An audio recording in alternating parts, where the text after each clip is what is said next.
नमस्ते दोस्तों, स्वागत है आपका हमारे YouTube चैनल वान होम्योपैथिक में, जहां हम आपके स्वास्थ्य संबंधी प्रश्नों का देते हैं सही और भरोसेमंद जवाब।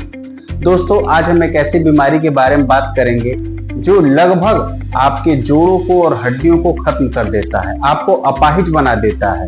ये एक ऐसी बीमारी है जिसको हमारे मॉडर्न साइंस में लगभग लाइलाज बताया जाता है। दोस्तों, हम बात कर रहे हैं रूमेटिक अर्थराइटिस का, यानी कि आरए फैक्टर के बारे में, जिसका हम बीमारी के बारे में आज बात करेंगे।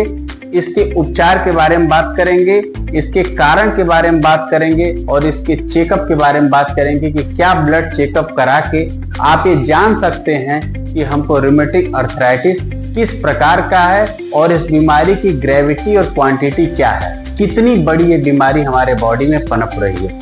दोस्तों, रूमेटिक अर्थराइटिस की शुरुआत जोड़ों में दर्द, सूजन और हल्के बुखार से होता है। सुबह सो के उठने के बाद आपके जोड़ों में अकड़न, दर्द, स्टिफनेस ये बना रहता है और हल्का माइल्ड फीवर के साथ इस बीमारी का शुरुआत होता है, जो आता है तो धीरे धीरे बट शरीर में जकड़न बना रखता है और ये क्रॉनिक रूप में कन्वर्ट हो जाता है और ये 10 साल, 5 साल या हो सकता है कि आपके मृत्यु के दिन तक ये बीमारी आपके शरीर में फल फूल और पनप रहा हो। दोस्तों, हम आज इसके कारण के बारे में आपको बताएंगे। इसका सबसे बड़ा जो 5 फैक्टर है जिसको हमको डिनोट करना चाहिए, ये हमारे डीएनए, हमारे जेनेटिक की वजह से भी हो सकता है। हो सकता है कि आपके माँ बाप से ये ट्रांसफर हो सकता है कि आपके नाना नानी, मामा मामी से ये ट्रांसफर हो, आपके ननिहाल के पक्ष से आपके बॉडी में ये बीमारी ट्रांसफर हो जाए, जिसको जेनेटिक फैक्टर बोलते हैं। दूसरा, हार्मोनल।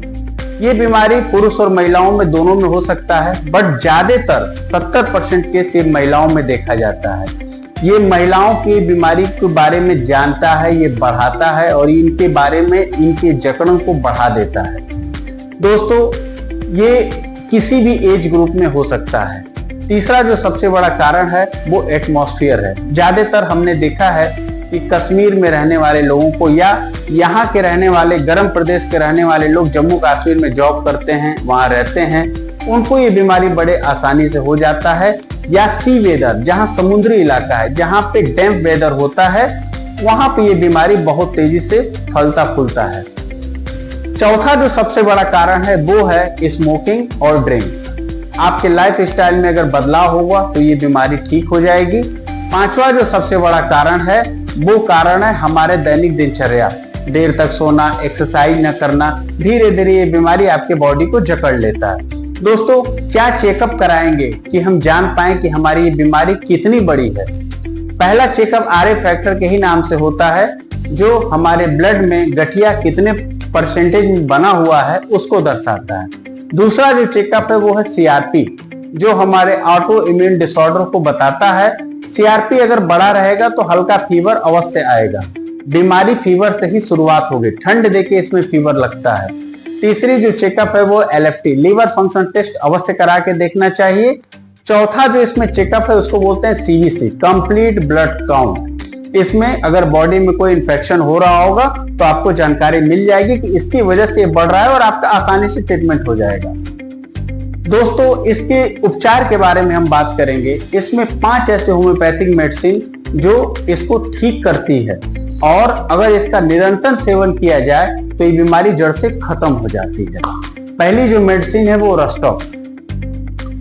रस्टॉक्स उन केस में ले सकते हैं कि सुबह सो के जगने के बाद शरीर में अकड़न, जोड़ों में दर्द, स्वेलिंग बनी रहती है। रस्टॉक्स 200 पोटेंसी में सुबह शाम लीजिए, आपको बहुत आराम मिलेगा। दूसरी जो मेडिसिन है वो है कॉस्टिकम। कॉस्टिकम का असर हमेशा लॉन्ग बोन पे होता है, यानी कि बड़ी हड्डियों पे होता है। आपके रिस्ट में होता हो, आपके हिप ज्वाइंट में होता हो, आपको एल्बो में होता हो, शोल्डर में होता हो, कॉस्टिकम बेस्ट मेडिसिन है। चौथी जो सबसे अच्छी दवा है वो है कैरकेरिया फ्लोर।